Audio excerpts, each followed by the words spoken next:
And so like I got into that whole world and I started meditating and shamanic journeying, and man, I was bringing all sorts of weird stuff into my house. Yeah. My wife is more like, a seer, and so she was like, what is this stuff in the bedroom at night? Like, stop meditating. And so I honestly, I was dabbling in areas, and I was starting to, see things and experience things, and I'm like, there's a whole nother world here, right? Like, it's real. And I wasn't doing any like drugs to do this, like, but then like, these things would come in and just like wreck me, and I was like, is this my emotions that I'm processing or other things? And I think for a while I thought it was kind of, I didn't know how to deal with it at this stage. And I actually, and I didn't learn how to deal with this stuff until the last couple of years, to be honest with you. And I have a pretty good handle on it now. And so anyway, I learned about I learned about mind control, how. Hey guys, I'm Aubrey Nicole, an intuitive tarot card reader exploring mysticism, individual destiny, and transpersonal experience. This show is a mix of solo musings and guest interviews, covering topics related to spirituality, art, relationships, and personal development. Welcome to the Infinite Drop. Steve Macari is an expert in Qigong and holistic healing. He has, like many of us, experienced a few versions of himself in this lifetime and now offers what he's learned along the way to help advance our collective movement towards self-healing. Steve holds an MBA in finance and was a vice president at an investment management firm for 9 years, prior to a surfing accident and the birth of his daughter, which paved the path through a healing journey that led him to finding his passion and the practices of holistic health, nutrition, and fitness. He studied at Paul Chek's Chek Institute and now offers many ways to help guide people into finding the harmony between their external and internal worlds. Hi, Steve. Thank you so much for making the time to connect. Hey, Aubrey, how you doing? That was a great intro. Thank you. You're welcome. You're I welcome. think I think I have to use that somewhere. I'll send it to you. So thanks for asking me to be on your podcast. Yeah. It looks like you're into some cool stuff. Thanks. Yeah, I mean, I feel like I am. Yeah. Yeah. Um, I was actually practicing some of your Qigong mudras a couple minutes ago. Yeah, they're fun. I'm kind of always kind of doing something when I just find myself doing stuff all the time. It's crazy. Right. Isn't it interesting? It's like once you start learning, whether it's breathing techniques or mindfulness techniques, the mudras that you talk about, the hand placements, it does become second nature after, a year or two. It's like you'll just find yourself in line somewhere or in moments throughout the day, kind of doing your mini meditations or mindfulness practices. Totally, yeah. And I've noticed that a lot of people, I'll show a mudra or something, and people tell me they've been doing it for years just intuitively, like when they go to sleep. And it's just, everybody knows this stuff. I think we're all kind of just remembering. So trying to give people reminders and whatnot. Absolutely. Yeah, it is. It is very natural because it is just energy flow through the body, and we those mudras or those movements we might do with our body or stretches, they're a form of self-soothing a lot of times if you find yourself doing the same one. So it's like your body already intuitively knows, like, hey, my kidney or my heart or whatever needs a little extra attention, and then we can do these practices. So you and I, we don't know each other yet. We just met 3 minutes ago, maybe when you logged in here to the studio. But Yeah. I was initially drawn to your work by way of Instagram, and I decided to reach out because of the way you understand and move energy. I used to facilitate a chakra based moving meditation practice. It's still there. It's called the Seven Flow, but I'm not active with it. And we used sound frequencies to activate the energy centers in the body. Today, among other topics, I'm really wanting to learn about Qigong in a deeper way. And I want to know more about how this ancient technology works to bring balance to all parts of our being, not just the physical. So maybe we can start with you just offering your top level explanation for what Qigong is and why someone might want to practice it. Qigong is an energy practice. Qi effectively means life energy, and Gong, it has a few translations, but the one I kind of like best is a practice with benefits. Um, really, it's great. Or I think there's another translation where it's benefits through persistent efforts. So it's like not like this thing that's going to magically change you doing it one time. It's like, but if you do it 15 or 20 minutes a day, it's going to really kind of slowly build and help kind of just balance your energy, which it's just an important thing. There's so many things in our world that are kind of like suboptimal for the human energy system. We need more simple ways to balance that. I mean, it's just all of the ancient traditions have ways of doing this. I mean, the most widely known one I think is yoga. Yoga, you assume these postures and you're balancing different energy channels. And Qigong is, I guess, essentially the form of that that has said to have originated in China, although we don't really know. You know, there's a lot of back and forth between India and China a long time ago. So there's some influence from India and Qigong, and it's kind of wild how there's a lot of crossover in all these traditions. But so Qigong is effectively a form of balancing different energy channels in your body. And in traditional Chinese medicine, I'll say TCM from now on just because it's easier. They view the body as having these energy channels or meridians. If you've ever gotten acupuncture, they put needles in certain points in your body. And so there's 12 major meridians, and then there's 8 other meridians, which are they're sometimes known as the 8 extraordinary channels. Some people call them the 8 psychic channels, which they're a bit mysterious. There's not a lot written about them, but I think they're linked to the kind of shamanic nature of Qigong and the fact that Qigong probably originated as a shamanic practice for healing and warding off evil influence or things that were unhelpful, external energies and things of that nature. So you can work with those different energy channels by doing different postures, movements, incorporating different sounds, visualization. It can be pretty broad where you can just do a few movements to kind of work lots of different things. Or it can be more specific in that you can pick a specific energy channel and work with it. In addition, there's various types of Qigong. There's Qigong just for general health and maintenance and longevity. There's Qigong that's more for healing. There's Qigong that's more for martial arts. In fact, almost all martial arts utilize Qigong as their energy cultivation technique. When people are breaking bricks in martial arts, their hand's not breaking the brick. It's the energy that they've cultivated. You know, I've heard masters say, you know, the brick breaks before their hand even touches it. So it's pretty cool stuff. And there's actually 3 forms of martial arts, which are known as inner martial arts. And they teach these people basically how to heal first before you learn how to fight. It's actually, I heard a story from my teacher where, like, in ancient times, there were these warriors who they were only taught to fight. And effectively, they would go to battle and they weren't expected to come back, for lack of a better term, a kamikaze scenario. You're going to go and very young, right? Kill people and probably get killed yourself. But then there was another group of warriors who were trained to heal and work with energy, and then they were taught to fight. And you know, these were the guys that the legends were about, where they were doing superhuman things. And I just love that story because it shows that this healing component of all of this energy work is the primary thing you should learn. And in addition, you know, when you cultivate this energy, it's often cultivated into your hands. It's the intent behind it. The energy can be used to harm or it can be used to heal. So it's a really powerful thing when you think about it that way. So like cultivating energy to heal is pretty powerful stuff. I don't think most people need to use their hands to hurt people anymore, you know. No.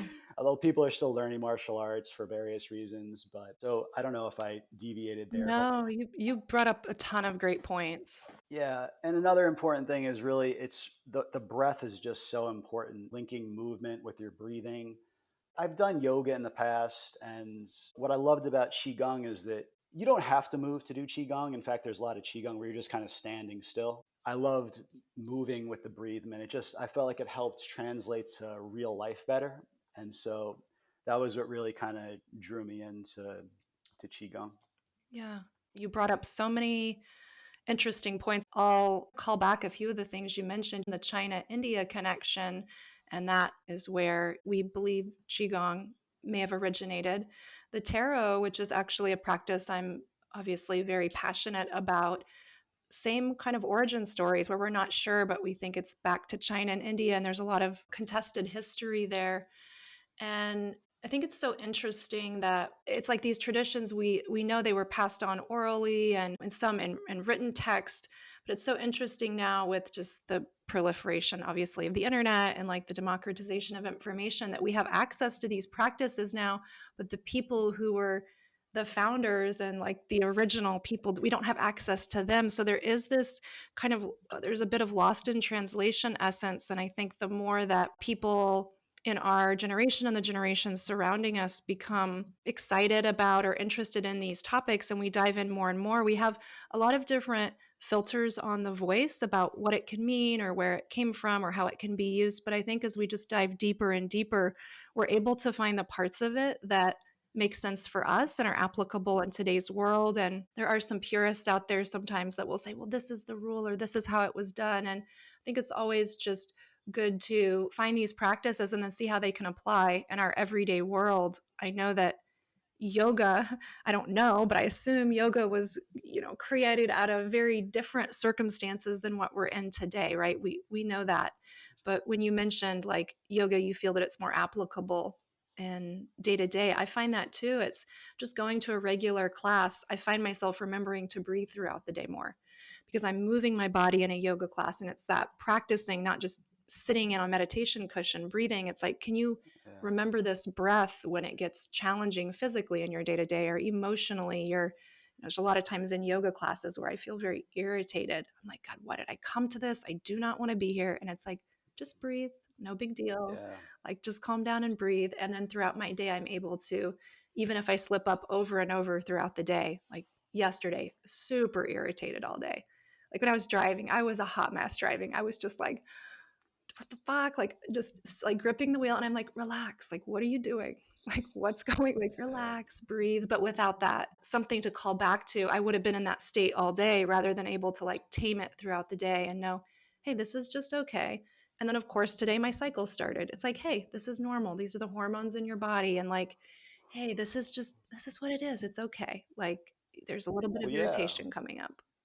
Yeah. Even beyond the hormones, the whole collective female, you're just taking everything in. Oh God, yeah. Oh man. I'm married. I know. I told my wife and I talk about it. Yeah. Oh, I'm glad Yeah. you brought I- that up. Man, I yeah. had a conversation last night with a friend, and she's very tuned in, tapped in, tuned in, and I was feeling very frustrated. She said, "This is not you. You're not this. The weight of this is not all of your actions or your karma or because of your choices. There is a collective thing, and Yeah. women, we've stepped into it first and we're sort of emerging through it. And then through that example, we're calling the masculine forward and saying, hey, we're learning from each other, right?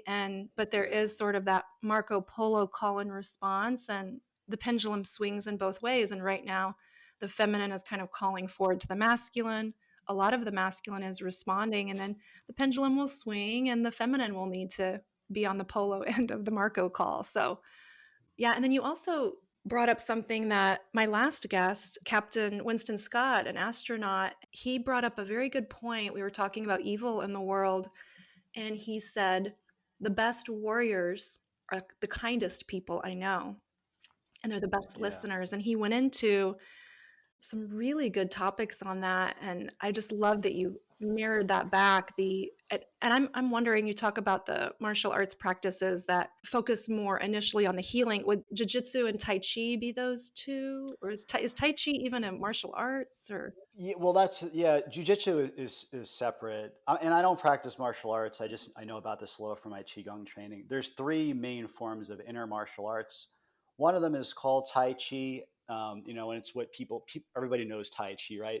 But it's actually a martial art form, and it actually I think is more accurately pronounced Tai Chi Chuan. okay. I don't speak Chinese, but Tai chi there's all chuan, okay. Tai Chi Chuan. There's all sorts of weird translation things when they translated Chinese characters to English. There's like two versions. One's called Pinyin, and another one's called Wei Giles. So you see in Tai Chi, they say Chi, but it's different than the Chi in Qigong. So it's like so confusing, but it's yeah. So I don't know. I don't. We don't need to get into Oh, that, but I love it. This yeah, is this yeah, the rabbit hole is where I exist. The rabbit hole is where I exist. yeah, I love learning about this stuff, and it is important. People, I think 90% of people listening would be very interested in that. And the yeah, 10% that aren't, I would just say to that, what I say to that is like the root elements of words, the etymology of words, the root base of words is extremely important, and it provides a lot of clues in our language and how we yeah, actually program ourselves, and we are programmed in society with words. I've studied Oh, vocabulary way more than the average person. I'm not an expert, but it is important how words change, either purposefully are purposely changed or inadvertently are changed throughout the translations. yeah. I was going to say something about, I think the other thing too about Qigong is that it really is, while there's prescribed movements and postures, it's a really, it's an individual thing. And that, I mean, I watch way more videos of myself doing Qigong than I want to, like when I'm like editing things and whatnot.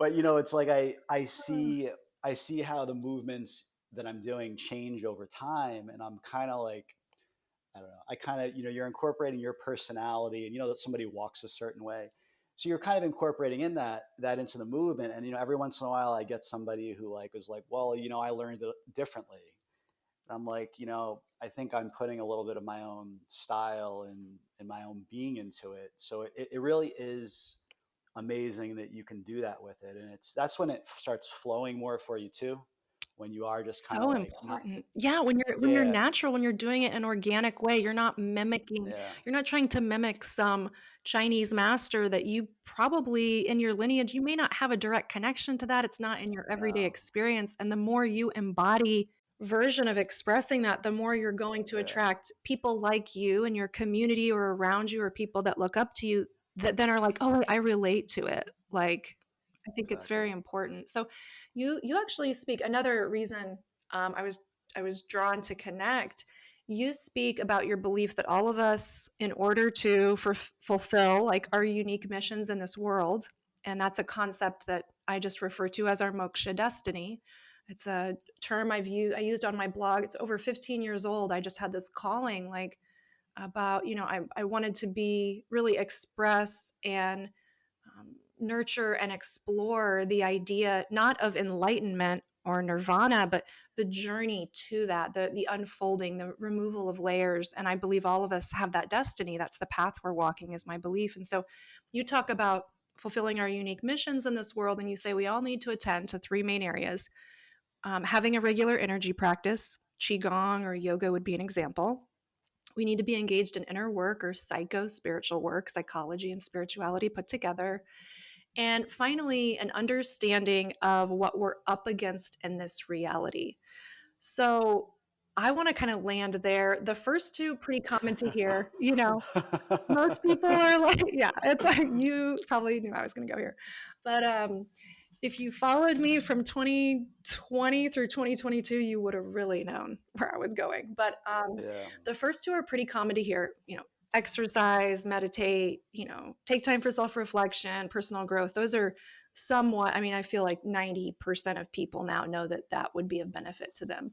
But the number three, the third thing about, understanding the reality we're up against, a lot of people, we don't hear them talking about that, at least publicly. Maybe I think more and more people are talking about it privately, but I really yeah, admire you for putting it out there so front and center. You, in your newsletter, at least, write about things like mind control, karma, matrix control systems, and powerful external energies. And I've considered this to be a critical part of our evolution, uh, and it has just never been more apparent in the last 4 years. I was actually shadow banned on Instagram in 2021 and have never recovered. I do not get any visibility anywhere. yeah, Totally shadow banned. I lost lifelong friends. I was canceled in social circles simply because I dared to ask questions. I dared to say, hey, wait a minute. yeah, I have a question about this. And I was smacked down by people I've known for 30 years, people who've always trusted me and considered me, even in their own words, maybe somebody they looked up to. And then by asking one or two questions, I became public enemy number one in their eyes. And I was really yeah. asking questions about some of the matrix programming that I could see happening very clearly. And I think now it's becoming more and more obvious. So I'd just love to know your path to, I don't know if you'd call it to being red pilled, so to speak, or if you have a different way of putting it, but like why you believe it's so important for people who are looking to heal themselves to really face this aspect of reality that you're talking about. Well, I think everybody, if there was, I'm going to call it interference for a second, like this stuff. Mhm. Um, if we were allowed to kind of go through our journey like without any interference, it would be a little smoother. You would go through your hardships, your lessons, and come back out of it, and it would kind of be a little bit more of a smooth ride. But what I found is that people, through this interference in various forms, they can't kind of go through this natural growth process. They're not really on their earth walk. Their earth walk is being distorted. They're not on their spiritual path. They've deviated. And that can happen for a variety of reasons. And people talk about spiritual bypassing and whatnot, but there's a lot of things that can take you off course. You can go into rabbit holes and get stuck there for your entire life, multiple lifetimes. I think one of the things that I was fortunate to be good at was I get real serious about things. I can go into some deep rabbit holes, but then I've been pulled out of them and been able to extract what I needed to kind of get to the next step. And in a few of those instances, it actually resulted in me getting like really sick. Like even a couple of years ago, I had something really wrong with me, and it was like a really big wake up call. And nobody was going to help me figure it out. I'm not the kind of guy that's going to go to a doctor. Yeah. You know what I mean? Like it's not my thing. And if I did a couple of years ago, I don't know, I would have been cut open. But I went through something a couple of years ago, and I had to figure it out. By going inside, turning in. Qigong was helpful with that as well, but there were other things as well that really helped there. But back to your question though, about probably around the age of 30, I had my first like major life crisis, like lost my job, didn't know what I was going to do. Um, that's when I found Paul Chek's work and started doing some training with him. And for the first 6 months, it was mainly focused on, holistic living, like clean up your diet, your environment, get some stress management in your life, optimize your digestion, get your hormones balanced, stuff that's pretty like mainstream, right? It wasn't as mainstream then, it's more mainstream now. And and so I started working with clients on nutrition, and I started seeing that, you know, it was very clear what was wrong with people. And you would tell them this to their face and they would say, okay, sure, but then they would keep doing it. And so I realized then that there was these psychological, spiritual layers in play, and so my process deepened at this point as well. And I got into a lot of the new age spiritual teachings, I'll call them, which are great. Learn how to be more present and whatnot, but it's still like something was missing, and so I started digging into some weird stuff like David Icke and like that kind of. Are you familiar with Yes. him? And so like I got into that whole world and I started meditating and shamanic journeying, and man, I was bringing all sorts of weird stuff into my house. Oh, my yeah. my wife is more like a seer, and so she was like, what is this stuff in the bedroom at night? Like stop meditating. And so I honestly, I was dabbling in areas, and I was starting to see things and experience things, and I'm like, there's a whole nother world here, right? Like it's real. And I wasn't doing any like drugs to do this, like ayahuasca, mushrooms. I wasn't into that stuff. And so like I was like, there's a whole nother world here. And so I was starting to make some progress, like with my own digging into my own childhood and whatnot. But then like, these things would come in and just like wreck me. And I was like, is this my emotions that I'm processing or other things? And I think for a while I thought it was kind of, I didn't know how to deal with it at this stage. And I actually, and I didn't learn how to deal with this stuff until the last couple of years, to be honest with you. And I have a pretty good handle on it now. And so anyway, I learned about I learned about mind control, how television, media, magazines, subliminal messages everywhere. They're planting. It's funny. Like I don't watch television, haven't in like 7 8 years. I'm hardly on social media. Like I don't scroll. I go in and post my thing, and that's pretty much it. If I'm ever next to like somebody who's on their phone scrolling, like my head just starts to like, I'm like, oh my god, I don't know how I can't do it. It just like hurts my head. But anyway, so I saw how all this stuff was kind of impacting me and programming me. I'd be like, I don't like drinking alcohol. right? But then I'll go watch a show where there's these guys having fun, drinking and smoking. I'm like, wait, this, I don't like this, but it's making me want to go do it. So your entire reality is, you know, all day long people are getting programs to, you're getting programmed in numerous ways. You know, you're getting programmed to be scared. You're getting programs with sensual desire and greed and sex and whatnot. You're being programmed to want more and more and to never be happy with what you have. You're being programmed that you're not good enough. You know, somebody always looks better, you know, or has something better. And it's just constantly, you know, in your face in this world. And of course, you're also, many people are consuming chemicals which are altering their way their bodies are supposed to function. If you're on medications, that's doing it too. So it just, it's the whole world. And it starts when you're born. You know, you're born in a hospital, many people, you know, and it just starts right there. You know, you probably are not supposed to be born in a hospital. You're probably supposed to be born down in a creek or a river somewhere, right? So you come into nature, we just lose our connection from nature, like from an early age. Most people do. You know, things are changing and people are recognizing this. But so, yeah, I was vectored off course for a while. I was, you know, kind of bringing weird energies into my apartment and whatnot. um, Can we stop there for, because I love this part. This is like where this I can get into. So with my work, I do connect to the spirit realm and I do the yeah, psychic intuitive tarot. And oh man, I actually did a reading this morning. I was at a reading earlier this morning, and all of a sudden I'm talking and I feel this clamp kind of on the upper right side of my neck, and it went hard. And I all of a sudden very hard time breathing, and I'm talking and I stopped and I go, "Is there something going on with your neck?" And she goes, "Yeah, right here." She points to right at the spot. I go, "Can you take a couple deep breaths into there?" yeah, And so she does, but I was picking up on the energy that was either, there's something affecting her field that's not her own or her own energy. oh, yeah, I was out in Santa Fe. A second kind of example, I was in Santa Fe a couple weeks ago, and I don't know what I was thinking. I'm just an adventurer. It's what I do, but sometimes I forget about like my sensitivity to these things, and that these types of energies recognize me and try to get close to me a little more frequently, maybe than the average person. But yeah, I had done a big breathwork ceremony. There was a channeling situation. So I was very open, and I went out to Georgia O'Keeffe's Ghost Ranch, and I didn't think of the ghost. I'm like, you're going to a ranch called Ghost Ranch, right? And there's a reason they call it Ghost Ranch.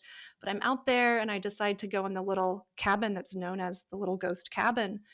And I don't, again, it's kind of like touching a hot stove. Like, why would I do that? I just wasn't thinking. And I went in, and the second I went in, I felt a super dense, not positive energy almost cling to me. And I thought, damn it.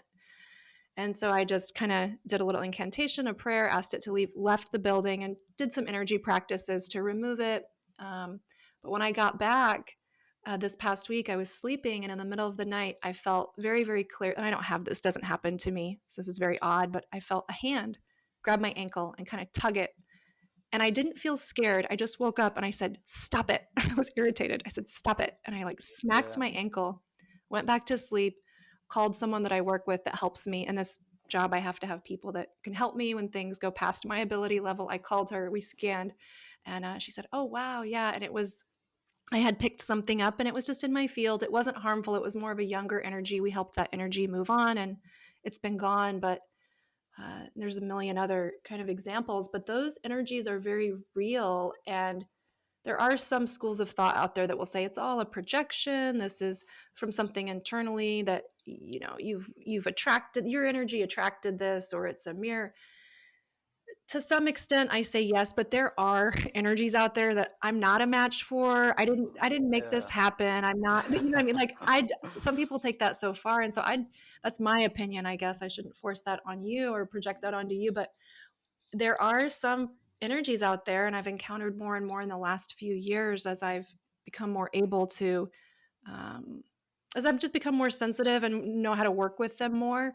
And there are some energies out there that are just no bueno. Like, they're not good. And I don't know where they're from or how they originate or what the deal is, but they're very yeah. present. And I don't know, is that kind of your experience, that you feel they're coming from some other realm, or is it something inside of you? Like, how do you kind of think about these things?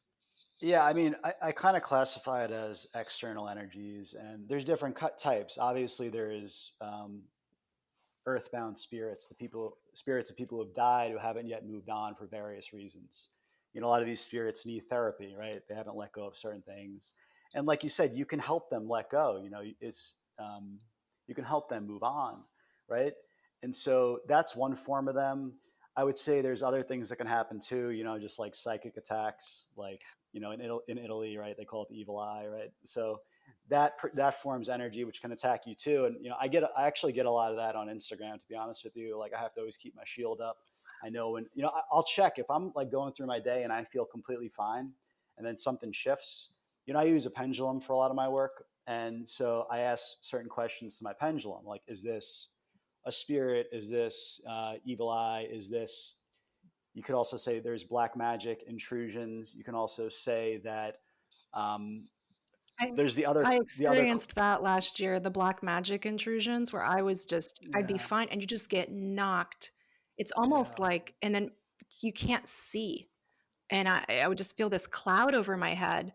And I had yeah, someone, an energy healer, walk up to me in Hawaii and say, "You know that you have a negative entity over you, right?" And she pointed to it was actually right here over my head. She pointed to the yeah, exact spot. And I said, I had kept looking up in the weeks before. I was like, what is something's in my peripheral? It's right. crazy. It's crazy. And then, you know, then there's the class which I don't know if they're more demonic or they are Yeah. something totally different, which, you know, you don't really want to have to deal with those, right? Like, probably 5 years of my life, I didn't really sleep at night. Things were tormenting me and I didn't know how to deal with it, you know, to the point that you're kind of like hitting yourself, like the crazy shit. Um, but what I would say to people is that you need to learn how to figure out what kind of like your baseline personality or like the way you normally feel.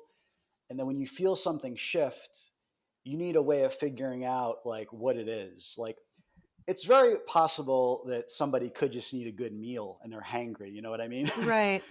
You know, so it could be as simple as that. And I don't like to like go straight to these external energies of people, because sometimes people like, once you learn about them, you kind of start attracting them. You Yeah. like want, you think, you kind of think it's cool in some ways, which I was doing that when I first found out about them like 10 years ago.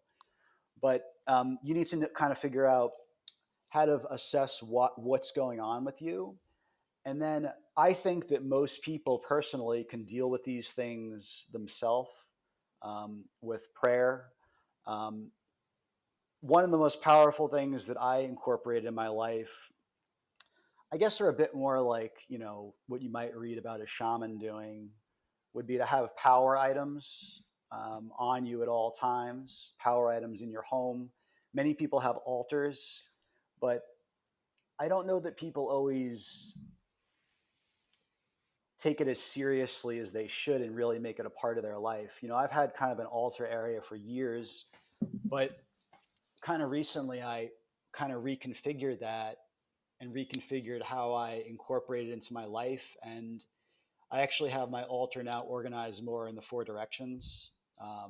You know, it's some shaman will say that it's called a mesa, and it's configured in the four directions. Then you have heaven and earth, and so there's very special things there for me. And these aren't like expensive crystals. You know, people are like, oh, I got to buy an expensive crystal. It could be like a rock that you find outside or a stick, and this stuff becomes kind of like a form of protection for you. And even when you're not near it, all you have to do is think about it and it protects you.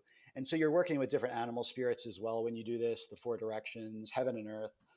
And when I traveled to Florida, my Mesa came with me. Like, Mhm. it's, you know, and when I'm in the airport walking around, it's in my backpack. And I don't like travel, too many energies, too much, right? So it really helped protect me on my travel.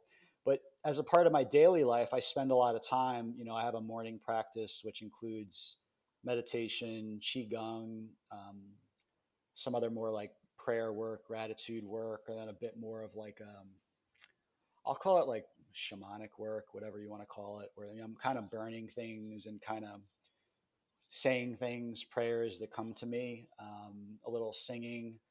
And having that practice makes you real strong. Doesn't mean you're not going to have any holes. Things are going to come in. having that kind of practice in your daily life is super powerful. Having your power items. I do think everybody should do some form of shamanic journey to find their animal. People talk about spirit animals, but if you look at Michael Harner has a really great book on the basics of shamanic journeying. And if you do shamanic journeying the way he outlines it, ask for protection, you can actually find your spirit animal, which everybody has one. I mean, some people say you have multiple ones and they change, but where I'm at right now, I think that you have one that you're supposed to kind of reunite with at some point during your life, and it's always with you. Like mine's with me right now. What's your I see spirit it. animal? I can't tell you. Okay. Yeah. You're like, no, So, no, no, no, no. It's a I mean, secret. yeah, I can't tell you. Because then you wouldn't be protected because then we could know what animal it is. Yeah, Yeah. yeah, but I work with other animals, or I'm learning to work with other animals as well. It's a learning process for me. But when I made a lot of these changes, I got much stronger. And then additionally, maybe you do this with your readings. I've learned how to open up sacred space whenever I do any healing work, and sacred space is one of the most powerful things I've ever learned. When you create this space, it's a ritual where you're kind of sealing in this area. A lot of times people make a circle, but you can just fill a whole room. And when you do this, you're, pulling in whatever color light you want to use. You're flooding it with white light and getting protection from your guides, whatever beings you're working with, of your clients' guides. And the healing happens not because of the healer or the client. You create this environment where these healing energies flow through. And, that's what any true healer knows that. Yeah. So Yeah. that for me has been a really, really major, I open up sacred space, when I meditate as well. I open it, I do full healing sessions like on, myself, family members, almost every morning. I go through a whole series of things, and balancing energy is not like this, like, I don't know, it can be done with a prayer. You want to balance somebody's, the 12 meridians in Chinese medicine. You want to balance somebody's heart energy channel. You can just ask for it to be blessed to whoever you want, God, great spirit, goddess, whatever, creator, whatever you use, unconditional love. You can ask for a blessing on those channels, and that right there can balance those channels for you. You can do it with chakras. I go through basically chakras, the 18 energy channels on a daily basis for like me and my family, or if I'm working with a client, and you can really help balance them that way. It's funny. A lot of people have told me that watching my videos, they feel the energy moving. Oh, yeah. And it's totally true. Like seeing the move has nothing to do with me. It's just seeing the movement, and it's going to stimulate that energy channel for these people. Like I sometimes just do Qigong in my mind. In addition, I have, books which show the energy channels. And if you just look at the energy channel, your spirit takes it in and will start rebalancing it for you, especially if you ask for it to be rebalanced. Absolutely. You So, have your brain so it's, focused on it, and then that's the task, and it goes to work. yeah, and you can feel this happen. It's like, it's a pretty amazing thing. And it's just people could do all these simple things that people can do themselves. That's why, like, the name of my site is, or the name, I have Qigong and self healing with the Out healing process, because this healing process that I kind of developed is really, it's a way of healing yourself. You know what I mean? It's like, that's what when I work with people, I'll really try and teach them everything that I know about it. And obviously there's advanced trainings and all sorts of things, but in my life, I found that the simple stuff is more powerful, to be honest with you. Yeah, I was actually going to ask you about this. You developed a system. It's called so you're on Instagram, you are Heal Without, and we'll put this all in the show notes, but you have a Yeah. system called the Out healing process, and Out stands for organizing, understanding, and transmuting. And I know that you guide people with a lot of the things you've been talking about: the energy work, Yeah. shadow work, somatic healing, psychotherapy, shamanic healing, and you're addressing all of the layers: the physical, mental, emotional, spiritual. I'm curious specifically about, we've been talking about it a bit, but about the shamanic healing that comes part of this process. I imagine, and you can let me know if I'm correct in this assumption, I imagine that when someone signs up to work with you in this way, you are doing shamanic healing, you are facilitating that for them. And then you probably are also, I'm guessing, giving them ways to learn how to do shamanic healing for themselves. The shamanic component of it, I'm kind of hesitant to talk about, Okay. because it can mean so many different things, and it's really so distorted. And I'm like not calling myself a shaman, but I think the most important thing to take from that is that people need practices that are, I guess, considered shamanic. What I'm really referring to is having these power items and spirit animals and an altar, and learning how to create sacred objects in your life for yourself. And that's really, I think, what I'm talking about when I refer to that. Right. Because I mean, shamanism can mean a lot of different things, and there's shamans. Shamans. There's shaman all over the world. Every country has them. Witches, medicine men, women. It's like there's different names for it. Like I actually recently found out. My dad was born in Italy, and I was doing a little research into kind of that form of healing in Italy, and it turns out that most of these old towns had some lady, often a lady, not always, who was you know, the old crone, the witch. Their form of healing, a lot of it, which I thought was interesting, kind of fused with Christianity, Mm-hmm. since that's so big over there. So, they're still, they have their crosses as part of their process. And, they did, there was something in this one thing I read where like they figure out if the evil eye is a factor. They put olive oil and water in a plate, and right, if they shouldn't mix, right? But if they do mix, it's like their evil eye is happening or something like Yeah. that. Yeah. So it's like different ways to do it. But it's really just teaching people how to connect with this invisible world. That's Right. also part of the shamanic component of it, because this world is around us, and it's going to influence you whether you realize it or not. So I think people should be made conscious of it and how to interact with it, because if you know about it, there's the positive and negative in it, right? Like we talk about the negative entities and whatnot, and you need to learn how to navigate that part of it and kind of open yourself to all the really positive parts of it as well. So that's, I guess, what I would say would be that shamanic component of it. Yeah. You can go deeper with that, but it's really about, and it ties really well with Qigong in that it's, Qigong is a form of energy balancing, energy cultivation, and Qigong will protect your energy too, but there's other energy protection techniques that shamanic component of it can bring to your life. And yeah. That was a great explanation. I think there is right now, especially in at least the United States, what maybe we'll say Western, but specifically the United States, there's a lot of fascination right now with plant medicine ceremonies, and there are a lot of people calling themselves shamans. And so I think there is a lot of, Yeah. misconception. There are a lot of, I don't know, it's misconception, but there's a lot of different ways that that word is used. So thanks for Yeah. the clarity on that.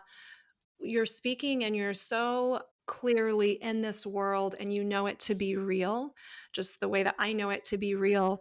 People may sometimes question, at least I can speak for myself. Sometimes I know that there are people who question maybe what I'm experiencing, or if what I'm experiencing can be attributed to the things I believe it's attributed to. They may think there's other things happening or explanations.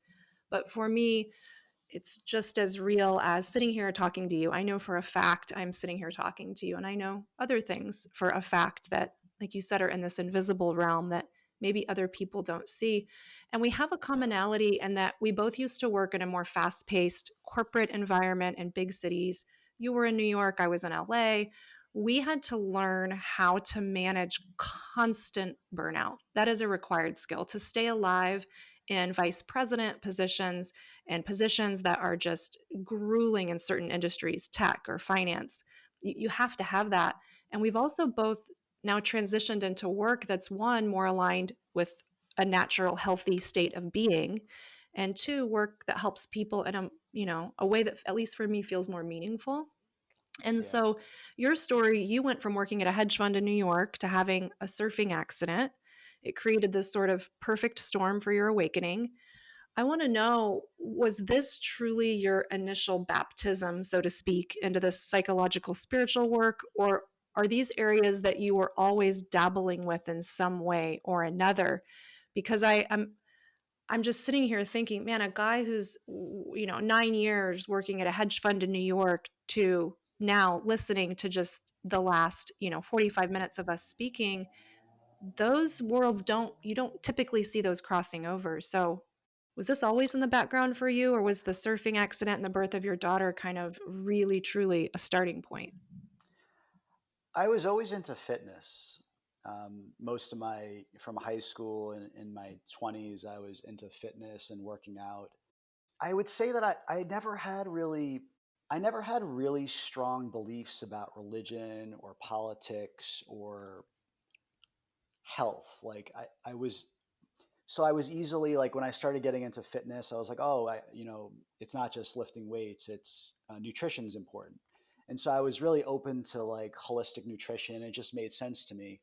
And then as I kind of went along, like I was talking about before, I kind of get really into things. I got really extreme with nutrition, really extreme with working out, really extreme with surfing. And so I would get real into things, but I wouldn't stick with things for a long time. I would like bounce to other things. The spiritual part of it came actually, this is a good story. So, I was working in finance, and I kind of knew it was done. I didn't know what the next thing was for me yet. And I wasn't brave enough to quit my job. So I kind of stayed in there in a toxic environment for about a year. During that period, there was something that happened at work, some sort of conflict with somebody, and it really crushed my ego. And like, it really kind of made me really numb, like so numb to the point that I like didn't go to work for a few days. Like, it was kind of weird. I had never felt this way before. And I went for a walk one night. I was living in New York City. I went for a walk. I ended up in Barnes and Nobles. I ended up in the spiritual section, and I grabbed. I had never like bought a spiritual book before, and I something told me to buy. It was one of Pema Chodron's books. Yeah. When Yeah, it was it when things fall apart? yeah, What a great book. What a great yeah. book. And over the next 2 days, I read the whole book, and I was just like, "That's what I like. That's the book that I needed." And um, so that was like my first foray into that. And then there was still a lot more unraveling at my job. And then I eventually got fired and was forced, the universe pulled me out of it. Like, you're not staying here anymore. Yeah. You're on to the next thing. Mhm. And so my initially when I lost my job, I was more into kind of the more cutting edge health stuff that was going on, digestion, hormones, gut health, and I was doing a lot of, functional blood work analysis, that sort of thing. But then, like I was saying earlier, I realized that that was just a small component of health. And I got more into, the new age spiritual books, many of the common ones that people know about, the bestsellers. And from there, I kind of wandered away from that more into a bit more, you know, the kind of the more fringe stuff. Oh yeah. Yeah, that stuff. I was very into Rudolf Steiner for a while. I still think he was a great. My daughter is 6.5, and we kind of use a Waldorf school approach for her, which is it's spiritual science. The anthroposophical work. It's spiritual science what he came up with as well, which is really important. And so it was. I was always primed for this, to be honest with you. Like, I think mainly due to the fact that I didn't have rigid beliefs about health, nutrition, politics. I find that those are the hardest people to work with, like when they're just so stuck. And it's due in part a lot to my family. Like, they didn't really kind of rub in any of those things in when I was a kid. Um, I know other people, and I'm conscious of that with my daughter as well. What you're talking about around her, like what beliefs are you instilling, and no matter how conscious a parent you are, you're gonna kind of like screw your kids up a little bit. You know what I mean? Like, it's part of the individuation process. You have to get screwed up a little bit to kind of grow and I'm to kind of doing this find. for you. It's for your own good. Yeah, it's funny. I was joking with my wife about like we should make like a list of all the like little traumas that we've inflicted on her. And then when she starts doing her inner work, we can give it to her. Hey, Lai, when you were 5, this happened. When you were 6, this happened. Wouldn't she, that be she, so great? Because then you wouldn't she have was to go cracking through up. all the work of trying to have all the Yeah. repressed memories. You're like, here's all your repressed memories, Yeah. Here, courtesy Lai, of us. here's everything you need. The I'll help time you we dropped transmute it. you on the Yeah. stair, the time we yelled at you and at the Yeah. restaurant. It's like, But, it's the part that we haven't talked a lot about, I guess, because you're interested in that, energy stuff, is really the psychological, spiritual side of healing, and that's huge. You have to unravel your life. You have to dismantle your beliefs about yourself, and you dismantle your beliefs about the world. And when you do that, you start to see the world a little bit differently without all these filters, and the world looks different. And it doesn't make it easier. It really doesn't. And you lose friends, you lose family. I've had close family members that I can't talk to anymore, and it's the process you have to go through is akin to a death. People have to die. I have an exercise I have some people do where you have to get a picture of somebody. I mean, obviously you want to try and work things out with somebody if it's possible, but I found that in many instances it's not possible to talk to people, and it's not healthy to have a relationship with them the way it is. And so you have to kind of let go of them, and you can look at a picture of them and you kind of have to let them die.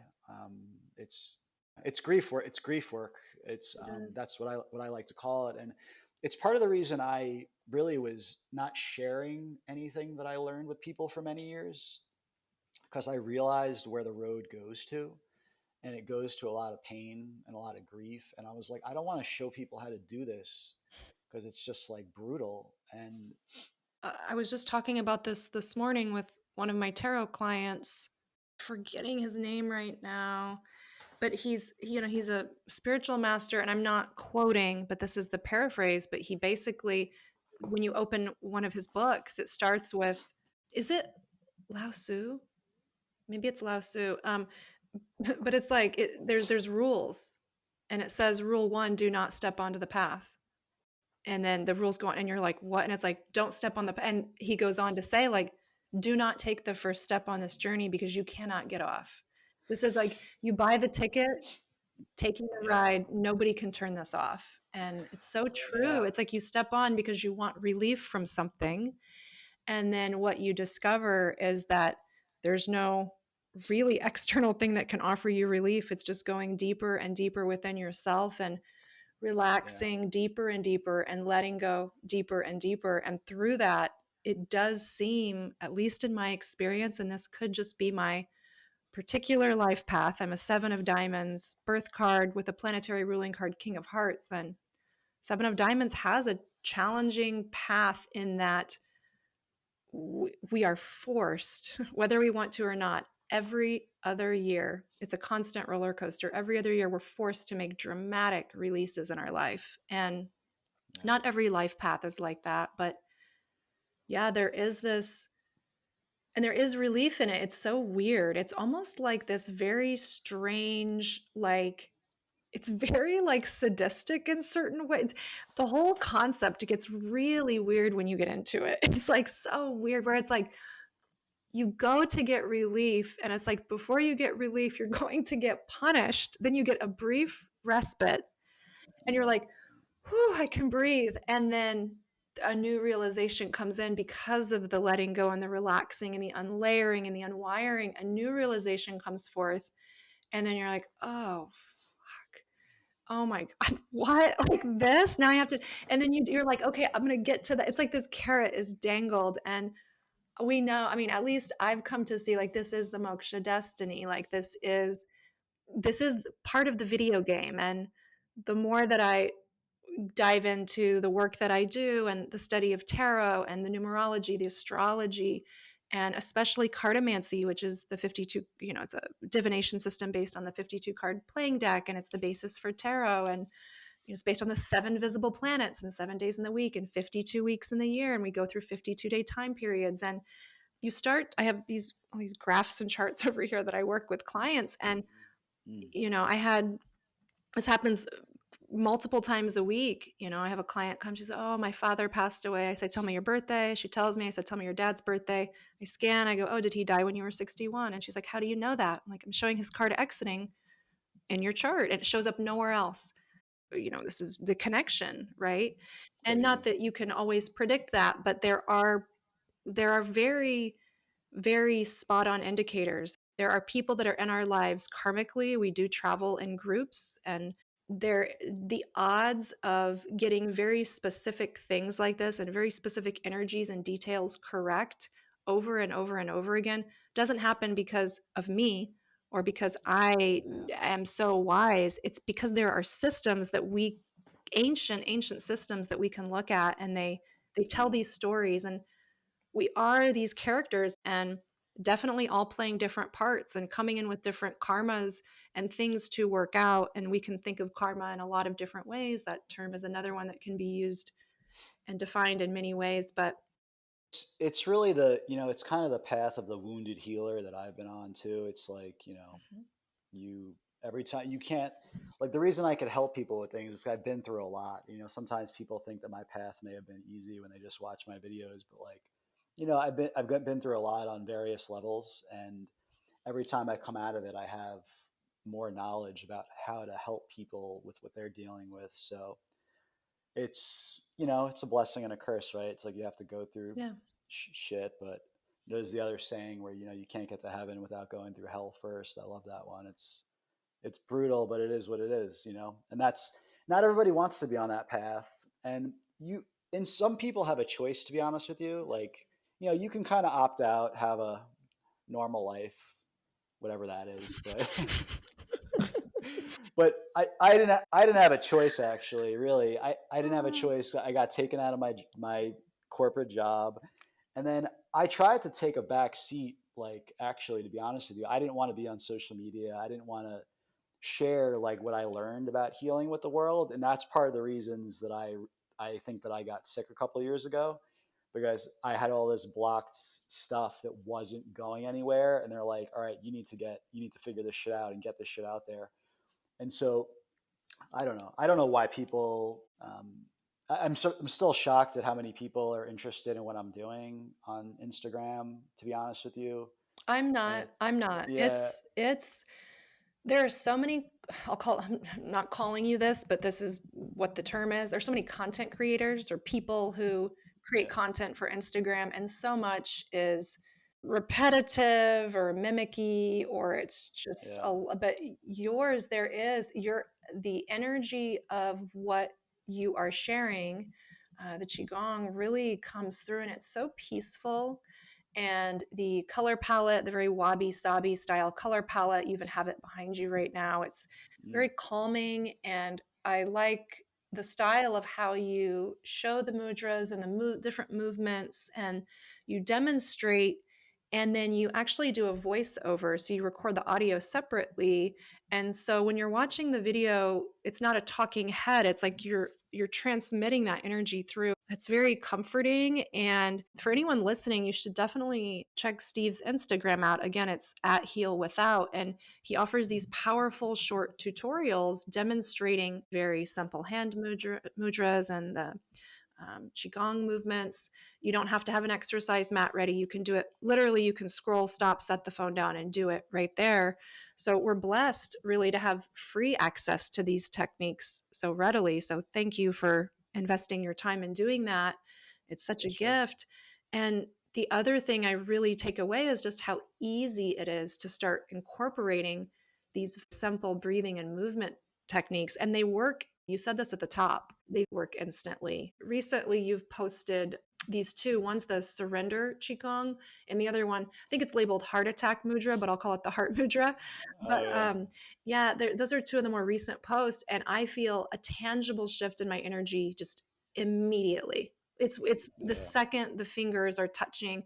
I think the heart one was the pointer finger down into the crux of the thumb, and then yeah, middle and ring finger touching the tip of yeah, the thumb, and then pinky up, and you do that, and you can literally take a bigger breath. It's wild. It's like, whoa, yeah, without doing that, my breath is normal, like what a normal capacity. And then I do this, and it's almost feel like I have a surfer's or like a free diver's lung. And so, Yeah, that's great. did I do an okay job doing that one? Did I No, do it okay? you did a good Okay. job. Yeah, Did I mess it it's up so at all? funny. Okay. No, you got it. Yeah, that's Ah, it's the life saving mudra, the heart attack mudra. yeah. I actually think I'll give you one other thing that. Okay. So I've done a lot of mudras, but Jin Shin Jitsu, I share a lot of that as well. Jin Shin Jitsu is a kind of a hands-on healing art from Japan, and basically you're working with the different energy channels, similar to what you're working with in acupuncture, but you could do it with your hands. And so one of my favorite ones to do is you just cross your hands. So you have your hands just crossed over, like in an X, over your collarbones right now. Yeah, and you kind of want your fingertips touching below the collarbone, kind of where it kind of goes in a little bit right there. Hmm. And this right here balances so many different processes in the body. Like I'll hold this all the time. You know, apparently they buried pharaohs like this too in Egypt because it was like a special position. That's another one where I'm getting a deeper breath, and I Yeah, feel soothed. this just starts balancing energy channels immediately. And then one other one which I haven't shown yet, which I'll just I'll give you the preview on. If you make a fist and tuck your thumb into it, and then stay in that same cross position. You don't have to necessarily be on the collarbone, but just wherever they go. This is kind of a heart protector. In traditional Chinese medicine, there's something known as the pericardium. Maybe you've heard that term. And it's like an energetic sac which encases the heart, and it protects the heart from shock. It's kind of like a soldier that stands in guard to protect the heart. And when that's weak, things can get into the heart. They can cause anxiety and other things. So this is one form of a heart protector right here. And then there's a Qigong healing sound for the pericardium as well. And you can make that while you're holding this position. And it's just, if you were to spell it, it would be HEE. And so you go, take a breath.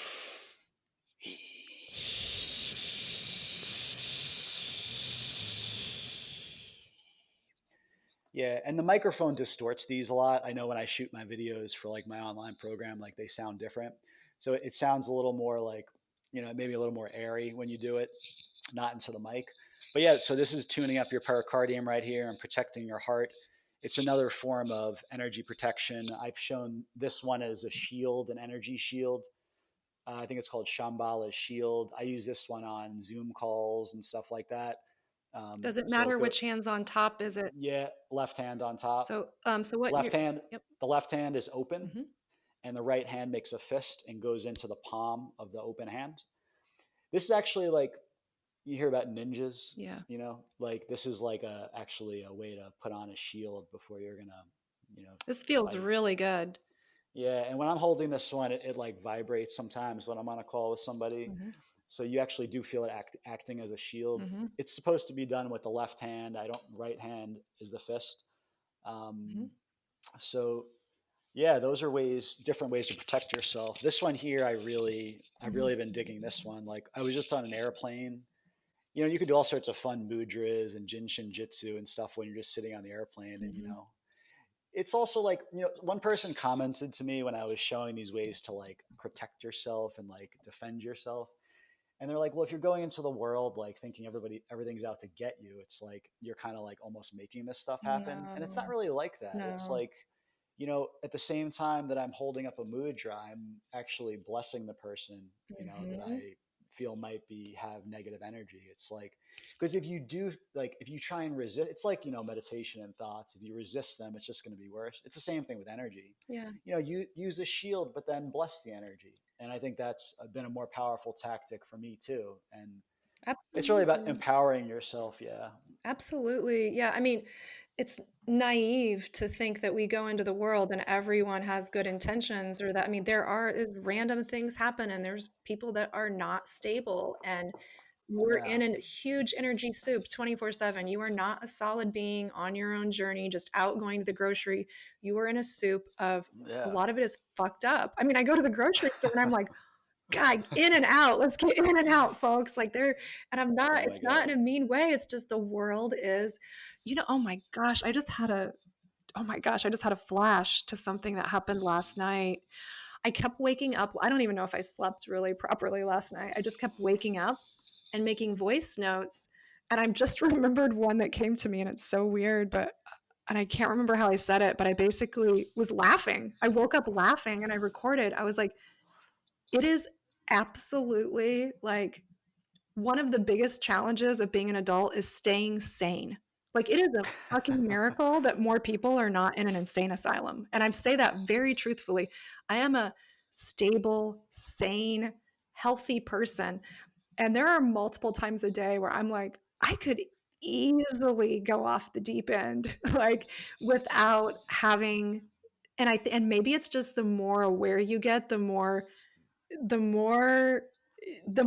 like my consciousness expands and goes further and further out, the more possibility I see for going off on a trail and not coming home, or just saying fuck it, because you see the nature of the video game and it's not what we are told in our society in this day and Yeah. age.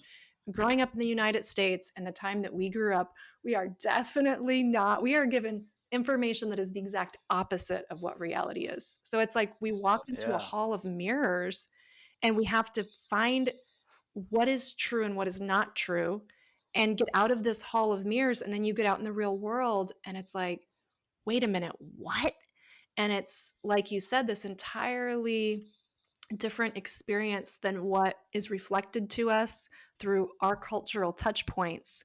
There are still, I believe, many cultures around the world who are closer to reality and who have retained that. And Yeah. way back in the day, that's what reality was. We were way more in touch with the actual reality of what is happening, which is we are not separate. We are waves of energy and we're interacting with everyone. So I 100% every day, multiple times throughout the day, especially around my work, I am doing energy cleansing, energy hygiene. I take way more showers than most people. Any of Oh my God, that's such a great one. Yeah, I take a bath every night. It's it's amazing. amazing. Yeah. Anyone I've dated will know when he's like, another hot shower. Like I would take like 5 hot showers a day. And I'm like, babe, I have to, like, I have to do this because It's so I'm, cleansing. I am to connect with people and do the work. I have to have I allow my field to be permeated more closely than most people would Yeah. feel comfortable with or would you'd want to do. You don't want to do that unless it's probably really your job. But the Right. water and the thought process is I can create space around me using light colors and light bars, I call them. I work a lot with light beings and they Yeah. provide me information. They give me claircognizance, or they enhance that part. I'll see a color and then I'll instantly know something for a client. And Yeah. that comes with I'm meshing and merging with all of these energies, and we all are, right? Um, Yeah. People in this line of work a bit more than others, but no, it's not. By doing this, you're not calling in more of it. If anything, you're just being you're not being naive. Like we're out in a hot mess Yeah. world, and it's good to have this so that you can, number one, stay sane, not lose your mind. And number Yeah. two, be very aware of like, okay, what's mine and what's the energy that's around me. That's the biggest thing. And that's, for me, I use a pendulum a lot for that. And it's just, yeah, the awareness of when you're like not yourself Hmm. and when there's something else interfering with you, like what is it? Yeah, that's Hmm. that's such a major thing for people. And then the other thing that I was thinking about as well is that there are so many people in this world waking up right now on, some level. And I think that when you start learning this stuff, can get very scary, right? Like you're like, oh my God, all these things have been going on. What are we going to do? Doomsday this, like, whatnot. And that's a bad place to be as well. I mean, I was there at one point as well. I'm like, I have to prepare for this doomsday scenario. This Hmm. world's going to be, whatever, taken over. And that's the fear frequency also that they want you on. Right. And you need to you can't change, you can't prepare for what's going to happen, No. right? This is a wave that has been Yeah. coming for a Yeah. long time. I It's mean, like, yeah. I mean, it could be another Atlanta situation if we don't You know find what a I way was just out. going to say? I'm glad as you just said that, Yeah. the thing I was in the top of my mind was get into your life raft. Like get off of Yeah. the Titanic, get out of Matrix world, get onto your life raft. And it doesn't need to be a, oh my God. It's just get in the life raft, get your bearing in the water, figure out the way Yeah. the waves are coming in, and then get away from the sinking thing that is not Yeah. serving you. And that to me was the corporate lifestyle, the just extreme, there's just so much gaslighting literally that happens, and these weird boxes that you need to play in, and weird games and Yeah. social constructs that are not helpful. And so it's like, okay, step one, start to step away from that. get Yeah. get control, or I don't even know if control is the right word, but um, get more familiar with your own energy in your body so that you know how to manage that better. Get, Yeah. resource management internally, and then you are, like you said, able to tell, hey, is this me or is this something else? And Right. that just, it's so so critical. And I really liked what you said about if you're going through your day and you just have this major change, and like you're feeling happy and then all of a sudden extreme melancholy or weird repetitive thoughts. Number one, like you said, have you eaten? Is your blood sugar low? Like, do the basics, cover the basics. We're in a Yeah. physical body. Like, Yeah. is there gas in the tank? Like, are you functioning properly? And if that's the, are you exhausted? So are you getting into dream state early? Are you becoming delusional and spinning and swirling Yeah. things? If that's not it, do a couple energy hygiene things. Maybe check out Steve's Instagram, do some of the Qigong things that you see there. And the results are very, very tangible to feel. So, do Yeah. you know much about the tarot at all? Or, My wife's been pulling cards for years, and since we first communicated, I like this tarot book jumped out of my bookcase at me, and I've been kind of like pulling cards and trying to learn what everything mhm. means. And What's so, the tarot book you have, if you don't mind my asking? you want me to outrun and get it? Yes, It's run, not run, far. run and Yeah. grab it. Yeah, All right. I'm so curious. This one, It's Sasha called Fenton. Fortune Telling by Tarot Cards. Ooh, I haven't seen that one. Who's the author? Sasha Fenton. Sasha, and then, It's it's really simple. It's just like, it has everything in here. Like I don't have to look up on the internet what a card means anymore. Like I don't even oh I yeah. don't so it just like it goes through everything, and it kind of tells you how to like there's different spreads. I don't really do any of the spreads, but Mhm. I don't know. I think it's fun. Oh, it is. It is. And it's so, once you get in, it's like, it's one of those practices that you can just study infinitely and just go Mm, deeper and deeper, because there's the astrological, the numerological, the alchemical symbols on all of the cards, the wow. progression of the cards, the movement through the hero's journey, the 22 cards of the major arcana, and the Oh, cool. movement through there, and all the tie-ins to Jungian psychology, and all the pip cards move through four suits, which are the four seasons, and they relate to the four realms. And then through there's many heroes journeys, and it's just, I mean, I can geek out far on this. I do. That's my job. But That's amazing. yeah, this episode's going to be set through the lens of the Emperor card, which is a card representing structure, and Hmm. specifically the divine masculine. It's labeled number 4 in the major arcana. And while it's a powerful and steady card, and it holds the energy that comes in from the Empress, the card right before it, 3, that flows in, and then the Emperor holds that energy. So it's powerful, it's steady. It can also become, and when we look at the card in the traditional Rider Waite Smith rendition, all the alchemical symbols are there.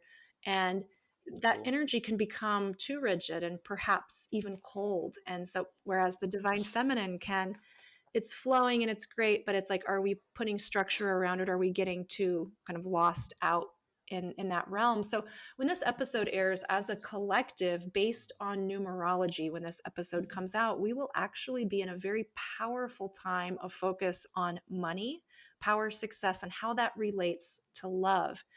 We're in a universal year 8, which is around money, power, success. Everyone's in a personal year, but universally we're in an 8. And when this comes out, there'll be an emphasis more on love and relationships, all types of relationships. But Nice.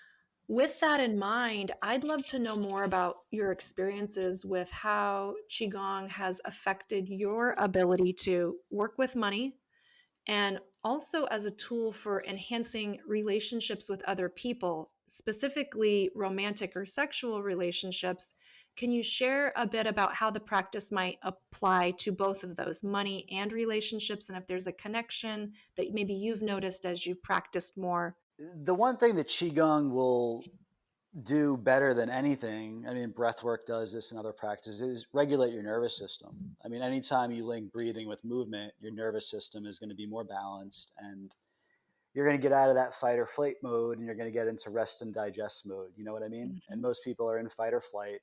When you're in fight or flight mode, your sexual hormones are like, you don't need to reproduce. You just need to get away from what's chasing you. So many people, I used to work with in New York City, they're test testosterone levels and hormones, and it's because they're stressed out. They're getting chased by a tiger all day long, so they're not going to have any sex hormones. They don't need to reproduce.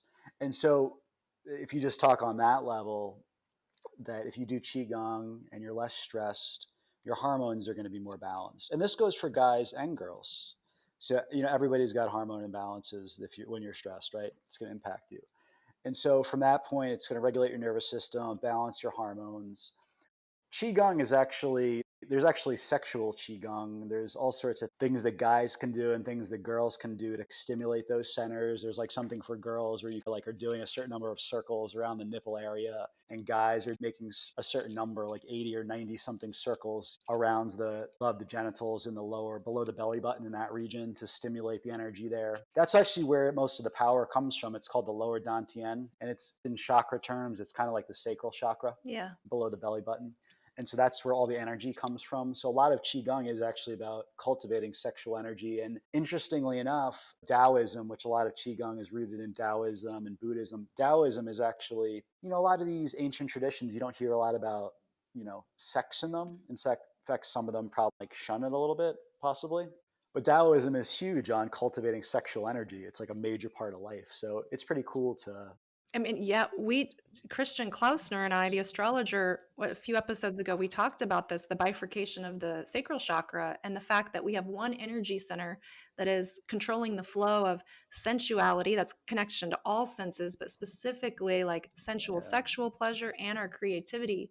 And we have this one energy center. So it's like having one wire, but this wire is bifurcating energy into two different areas. And if we are in imbalance, too much emphasis on one or the other, we actually lose the purpose, value, the benefits that we can get from having a proper flow of energy here. And it's yeah, complicated. And it's not a surprise that our society has so many, there's so much damage around. Number one, our creativity and ability to think critically. That's why you're able to think critically is creative skills. And two, sexuality, sensuality, romantic. We have so much damage. And it's just because we haven't been taught how, what this area is used for, the energy flow through it. We think, oh, the genitals or the sacral region. A lot of people will think, oh, that's for sex or pleasure. And they don't understand it's also tied to creativity and our ability to think strategically. And yeah. so really beautiful. And when you were talking, I actually had a thought, that emperor energy, number 4, the card we were talking about in tarot, that rigidity that comes with the structure, even just visualizing you in your Instagram videos and the flowing movement of the body. You're in a contained frame and you have control over your body the way the emperor energy would, but there is this movement and it's the incorporation. It's almost like the flexibility, the bendability, and I was visualizing, even as you were talking, like that empress energy 3 flowing in and you being able to hold that and contain it.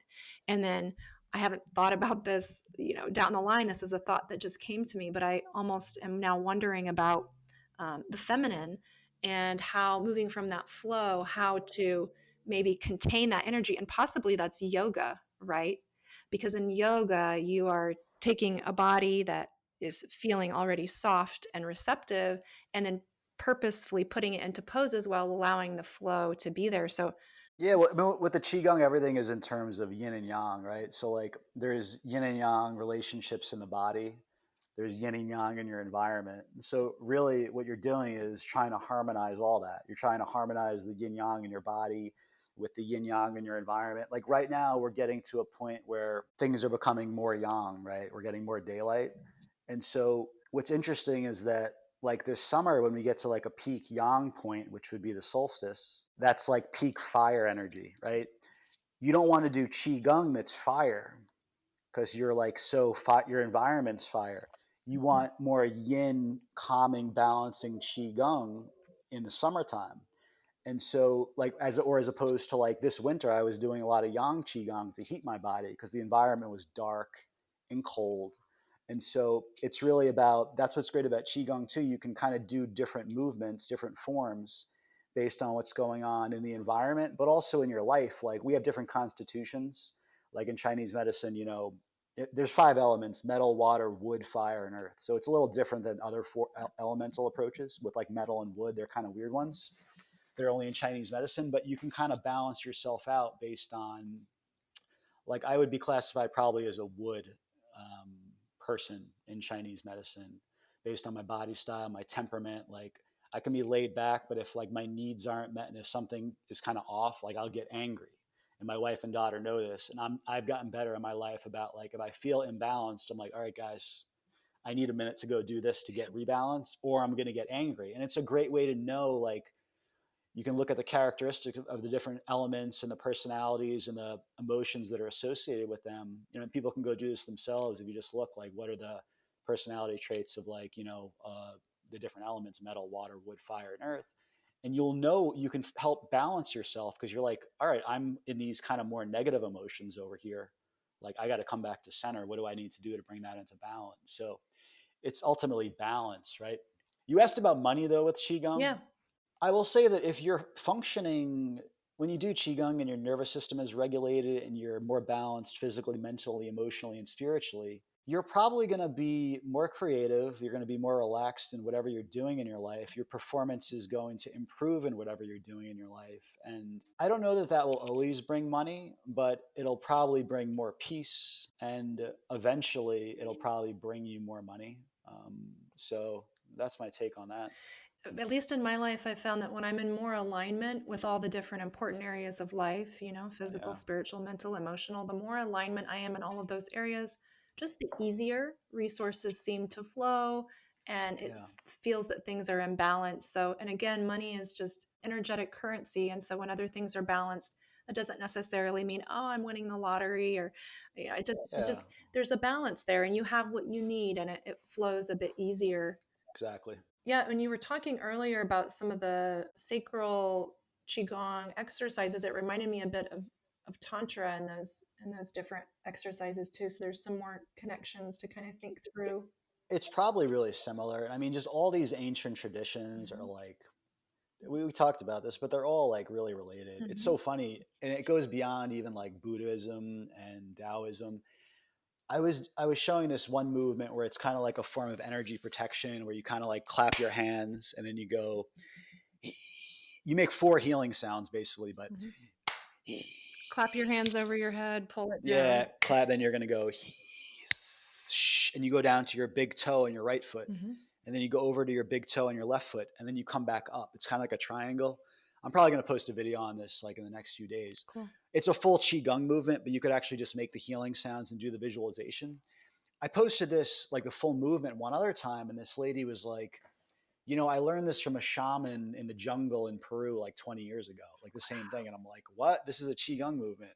So it's all the same thing. The masters, the shaman, they were all tuned into the same thing. And what you were just talking about with the different qualities in like Chinese medicine, the 5 elements in Chinese medicine, I had 2 days ago, I had an Ayurvedic energy balancing session, a wonderful doctor here in town. And he's going through just by feeling my pulse and just looking at, he said, of course you're very vata, a lot of like Vata, very, pitta, yeah. very vata, like very, I even had a Western doctor in Portland, part of the Kaiser Permanente system, which is very Western medicine, right? You don't get more Western Yeah. than a whole system owned by an insurance company. But I mean, come on, it's pretty intense. But they actually had, it's Portland, who knows? But they had this Ayurveda program that you could be a part of as part of the insurance, and I took advantage of it and learned more about my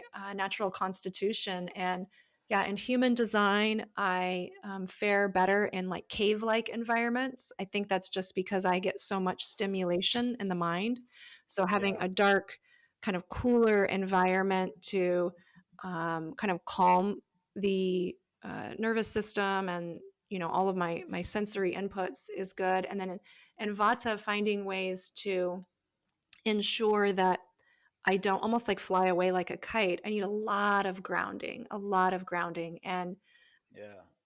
it's not that you try to ground and never be where your natural state is, but just finding that balance.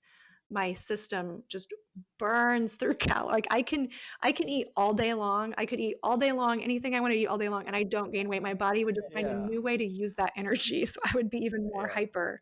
I think I'm Vata also. I was looking at a book recently Yeah. on that. But yeah, it's interesting. That's the other really interesting with Qigong though, and grounding. Like people love commenting about like if I'm wearing shoes or like I have a hat on or like I don't have on like Mhm. Qigong clothing. And I'm just like, I definitely support like being barefoot outside when you can, but Mm, like earth energy is like not afraid, like is going to go through your house. It's going to go through everything. Like yeah. seriously, you can visualize it and it comes in. It's just like, Yeah. I'm like, yeah, the cheese flowing good. The energy feels good. Yeah. So, I mean, if you can get outside, do Qigong in the forest, great. It's awesome. I love being in nature, but like, it's not essential. You know what I mean? Yeah. And So, you mentioned something else too, just this crossover. I love it. It is in all of the different systems. They all what it is, it's like different points of light in a system and they're all shining in the same system and shining light in a different way, but you're getting it through that different perspective, or there's another nuanced element that maybe that system yeah, gets from their point in the system. But when you put them together, and that's what's I really consider myself to be a cosmic detective, and clients will come like, how did you know this? And I don't know this. I'm taking multiple systems and I'm looking at all these systems, tuning in to what I'm picking up around you and through our communication. And yeah, the picture becomes clearer and clearer. In my Ayurvedic session 2 days ago, he also noticed I was wearing that day, I don't have it on now, I guess, but I was wearing a small golden moon medallion that my friend Stacy Keck had given me many years ago, and I was wearing it. And he said, and during this Ayurvedic session, he had mentioned, did you call it the pericardium around the heart? yeah. He actually mentioned that, and he said, you have really good heart flow, everything's good, but I noticed there's some damaged areas in this by doing my pulse. And I said, oh yeah, I've had a lot of damage in this area, let's call it that. And he spoke to that, and he said it's very interesting that you're wearing the moon medallion. He goes, the Buddhist nuns wear that to protect their heart energy. And I said, Hmm. really? And then I was like, God, should I really be wearing a nun thing if I'm Yeah, trying to like find a right. relationship? Like, I don't know if this is. He goes, no, no, it's good. But like in my mind, I was like, I'm taking this off. I took it off last night. But he pulled out, he was wearing a large golden medallion. And I noticed you're wearing something like that. But he said he was wearing the moon there, and that he said it's powerful in protecting that pericardium energy. So I don't know if that's why you're wearing a medallion like that or. This is I got this 10, 12 years ago. I don't know if you can see it. It's based on some kind of Tesla technology, like Okay. not like Tesla cars, Yeah. like real Tesla. Yeah. And it helps. It sits over your thymus, so it helps your immune system a little bit. I feel better when I wear it. I have this other kind of like copper coil. It's like an infinity symbol, and it kind of broke. Mhm. It was actually funny. I was swimming in the ocean in Florida, and I found a shell. And I put the shell on here, and I was swimming around in the ocean trying to like call dolphins to me.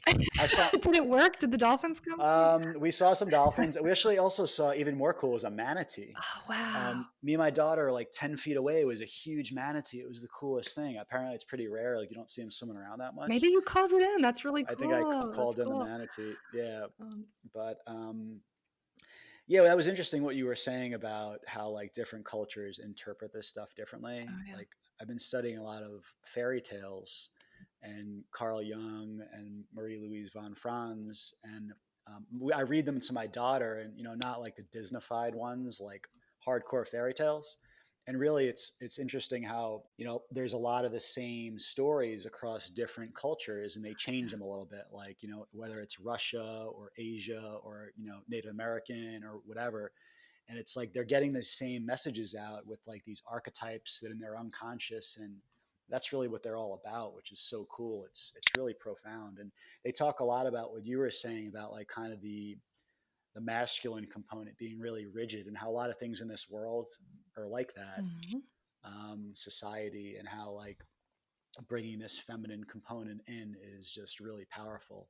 It is. So It is. And yeah, it's so it's interesting, and it's also like painful in ways. It's yeah, um it gosh, I don't even know if I want to get too deep into it. Like I said, I'm in like in a more of an emotional state today. I feel like I could just start crying, but it's maybe for another episode. yeah, It's just a very um it's my belief that the people who are here right now choosing to engage in the very arduous, kind of very fucked up, perilous path of self discovery right now.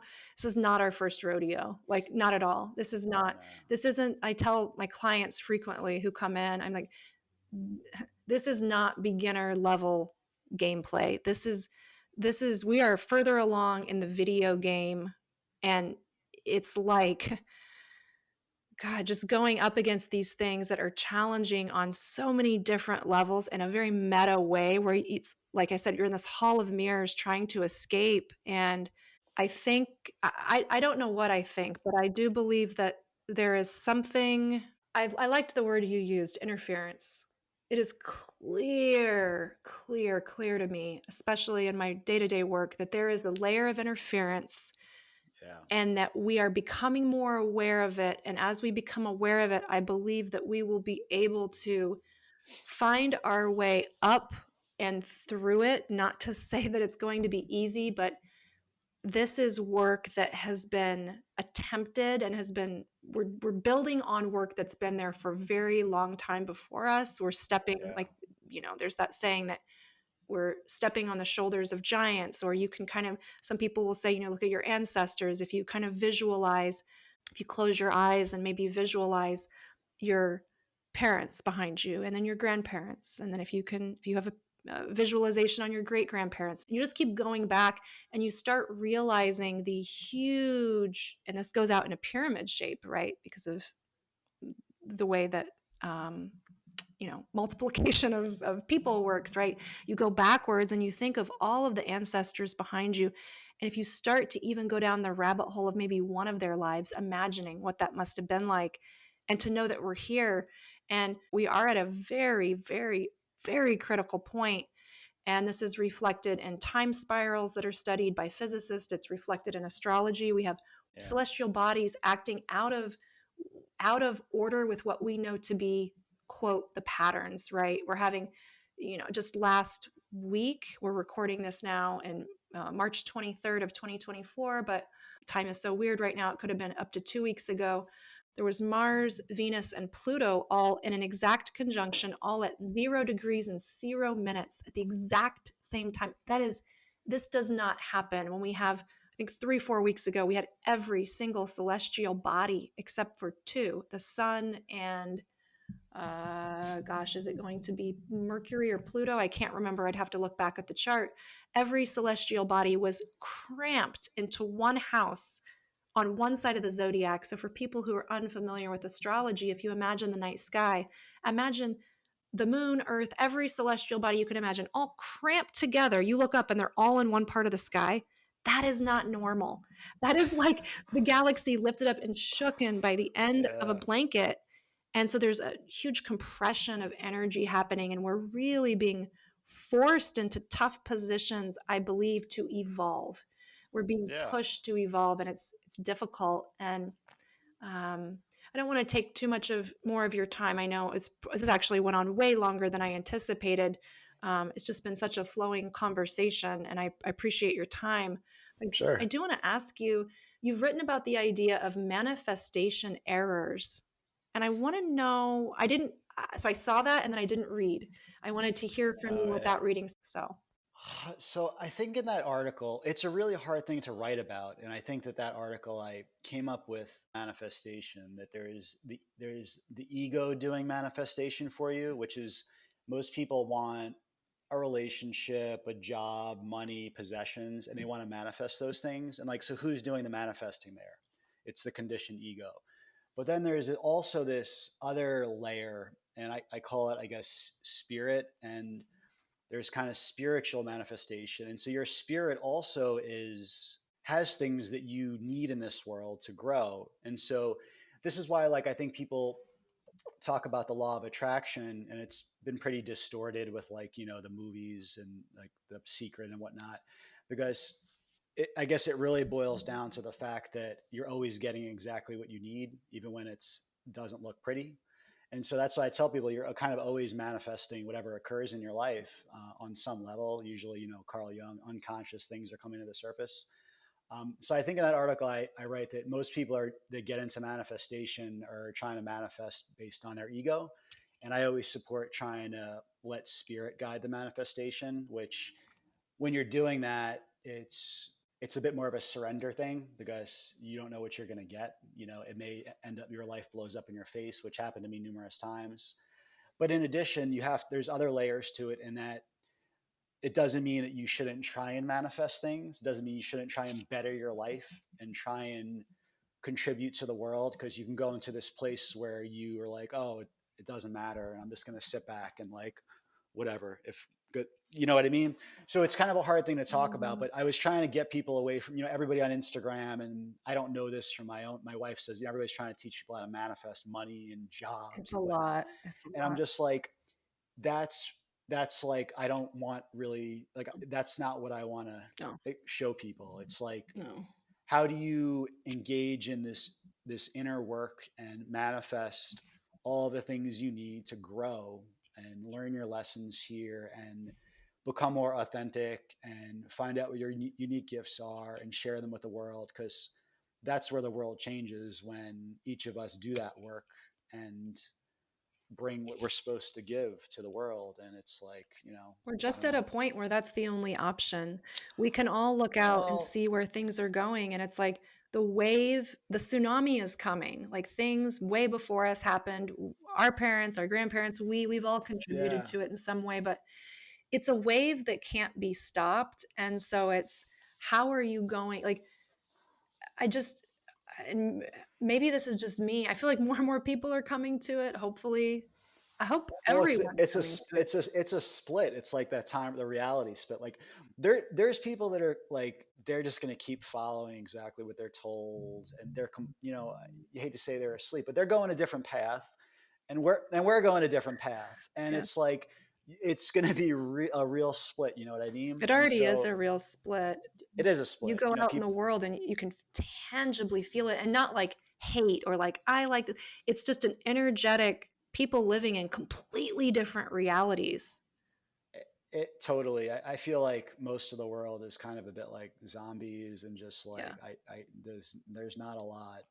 And at this point, if Just you can't see what's going on, I mean, again, we're in third week in March 2024. You can just look at the headlines from this week. And it's like, if you can't see yet cause and effect, if you can't see what's happening, it's like, I spent 2 years in my own life trying to be like, wake up. Oh my God, can you see this? Like, what the, do you see? It's so obvious that people going, shut the fuck up, or that's crazy. And I was like, I don't have energy for this. I'm going to keep I working on know. what I'm doing on. I'm going to speak to the things that are helping me. The people that want to learn about that are going to come forward.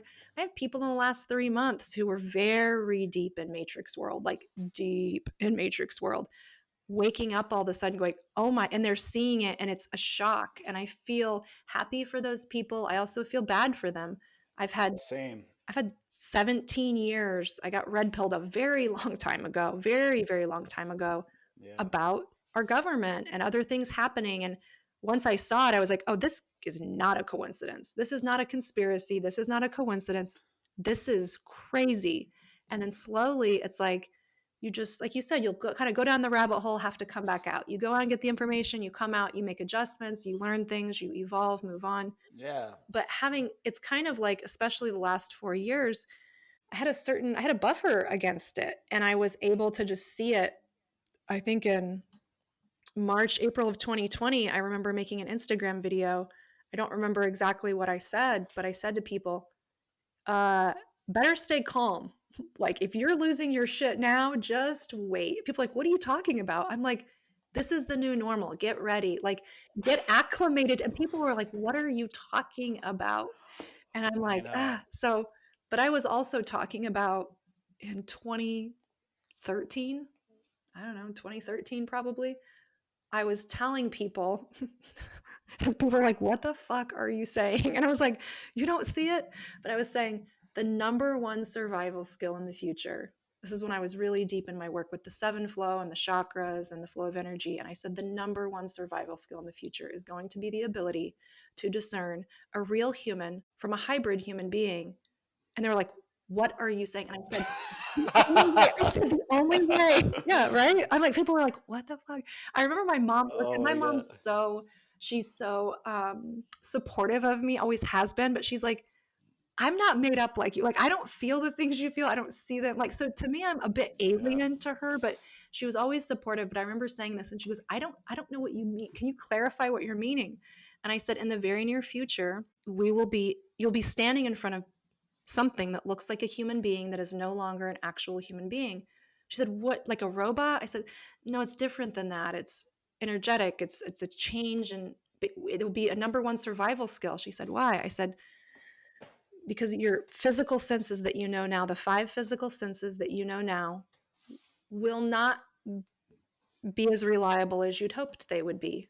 She goes, I don't understand. I said, you're going to have to be able to feel, Yeah. and it will be a practice of practicing the refinement of your energy and becoming very aware of the nuances.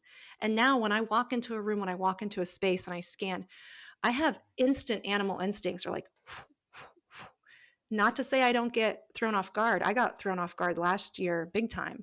And I got, there's different energies working at different levels and capacities, and very strategic energies that are not the energies you want to fuck with. And Yeah. they can shapeshift, and they can appear in different ways. And even that, though, through those experiences, I learned discernment. I'm like, oh, there's a new trick that I was not aware of that can happen. And so learning how to come around an energy at a different side if I detect something, to see it's very fucking real. But Yeah. lucky, and I'll kind of go back. I went on a little tirade there. I don't know if it was a tirade, but a little tangent, let's call it. No, you're Um, just getting warm. You're just getting I'm just warmed getting up. warmed up, baby. I'm just getting warmed up. Nah, I get everything you're saying. I know. I Yeah, know. and I'm like, I can go on a tirade. I'm like, I definitely have that. I talk about this a lot, but I have a ton of that Aries energy in me. I have the Vata. I'm like, I am fuck around and find out at all levels. So like, I have Oh a yeah. I have to keep myself in check, because if I'm noticing like I'm getting very irritated, I can just go and I can decimate with my words, my energy, my action. I don't want to do that. Right. So Yeah. I have to stay on that, walk that fine line, use it for good, so to speak, and to stay sharp, and to keep the people around me and myself activated, but not in an explosion or a like kind of a blowtorch situation. Well, yeah, it's really smart what you did though, because like I kind of debated for a while if I wanted to start talking about all this stuff, and it's just like you're more powerful if you kind of like are low key about it and share your gifts, which you're doing with tarot and this other stuff. So it's like I don't need to talk about this stuff. I dabbled a little bit on Instagram. I posted one video which I took down because I got so blasted from it about like using a pendulum to identify entities, and it's like the weirdest stuff was happening to me in the next 2 days. I'm like, I don't need to do this. Like, I don't need to get taken off Instagram if they Oh, really do that. don't do it, because Yeah.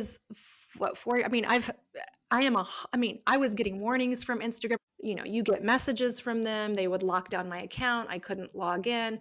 All of a sudden, no one is seeing anything. I had hundreds of followers removed.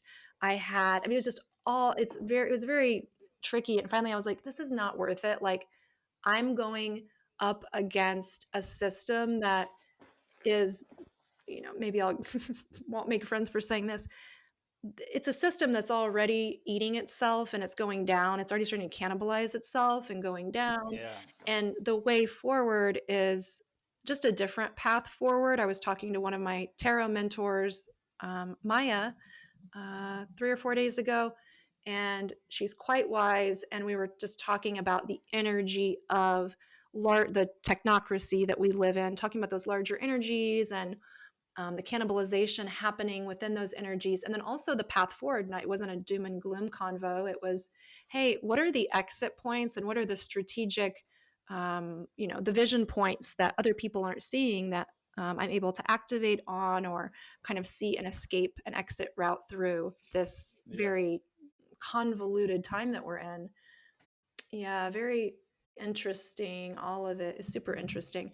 One final question, actually, one minor question, and then the real big final question. But I love the photography on your website, stevemacari.com. We'll link to it in show notes. But it's either clever graphic design, but it seems like the photographs were actually taken somewhere very special. It looks like maybe Central America, Guatemala. I don't know, but they're very haunting and beautiful. And so I'd love to know more about those images. Where I was doing Qigong on a beach. Yeah. You know, very funny. It's on Lake Erie. Lake Erie. Wow. In Michigan. Yeah. It's so Well, beautiful. where I'm in the New York part, where I am in Mhm. Buffalo, we get Okay. Lake Erie and Lake Ontario over here. There's a beach over here that we go to in the summer, and yeah, it was kind of a cloudy day, and yeah, we got some pictures. I have like no, I need more pictures. Like I need a headshot, all this stuff. I But don't I'm know. always like, I'm never want to comb my hair, so I'm like, everybody's like, You're take like, your hat off. I'm like, take your hat off. You're I like, have this that's how I crazy know. hair. It's You're like, I don't take my hat off because of this. I'm And like, my hair is like high maintenance. So I don't feel like combing it. oh my God, that's so funny. But Yeah, no, yeah. I think they're so haunting and they're Thank you. beautiful and the placid lake and I first I couldn't tell. I was like, is this because the image of you with the lake, it almost looks like it could have been superimposed, but I looked, I said, this looks very natural. The bird, very cool. Yeah, yeah. That's my wife is pretty good at taking pictures. She took She's very good those. at it. I don't think you need more pictures. It adds to the Just leave mystique. it. Yeah, it All adds to the right, mystique. It's like, all right. what is going on with this person in a Yeah. cool way? The painting is actually the other one I have. Oh, the one with the bird is the hawk. I took that one myself. You know, I do some bird watching, and then the painting actually is really special. Like it's my main avatar. Mm-hmm. It's some guy in Europe, and he has a painting of like a golden eagle and a raven coming at the golden eagle, like over this big Mm-hmm. valley, and it's like pretty. I don't know. It's pretty meaningful to me. I need to buy the painting from him one day if he Oh has it for yeah, sale support still. artists, support Yeah. artists. Buy Oh, the art. is that your This work? is all my work. Yeah, Oh my I've got. God. Let me see it. Everything there? No, I've got a lot. So this right here is Wow. called "Meet Me in the Mountains." Oh my And God. this one, this is actually my first AI collaboration in real life. So I created this, with Wow. my mind. I used words, in an AI tool, Mid Journey, I was using, and created an image. And then I actually took that image and sat it next to me, and I freehand on canvas sketched what I had created. And then I used watercolors, acrylic, Wow. and all other things to recreate it. So the AI version is very vibrant. This one is pretty close. So that was a collaboration. And then this one is Cool. actually a channeled this is oil pastels and watercolor, and it was channeled during believe it or not, when I was in Portland, I had a business coach, and she also studied tarot, and she said, you're very business or you're already in like the masculine business, like you can build a business. She goes, we need to get you more in the feminine. So the whole coaching program, she tailored it, and it was a lot of not thinking and just channeled work. But this was Cool. actually a representation of the umbrella company I have now, Moksha Destiny, and the Cool. sub companies and products I have underneath it. So I just keep this Wow. here to remind me and kind of stay in that energy. I And love then it. this one over here is just a random multimedia piece I did at a art studio I'm a Cool. member at here in Nashville called Art and Soul. So Nice. yeah, it's very fun. Um, so last question. I've never asked anyone this, but I think I'm going to start asking people this because I woke up last night. Remember I saying I was making voice notes, and this is Yeah.